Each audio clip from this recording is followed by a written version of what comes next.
Tumaas ang employment rate o bilang ng mga Pilipinong may trabaho nitong Abril kung ikukumpara sa Abril ng nakaraang taon. Ayon sa Philippine Statistics Authority, naitala ang employment rate sa 96% nitong April 2024, mas mataas sa 95.5% noong April 2023. Naitala naman sa 4% ang unemployment rate nitong Abril, mas mababa sa 4.5% na naitala noong Abril ng nakaraang taon.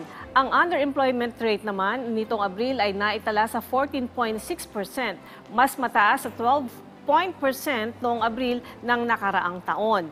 Ayon sa National Economic and Development Authority o NEDA, nananatiling nakatuon ang pamahalaan sa paglikha ng dekalidad na trabaho para sa mga Pilipino. Ito ay sa pamamagitan ng pamumuhunan sa human capital, pagpapalakas sa mga industriya at prioridad na sektor at ang pagsusulong sa infrastructure development.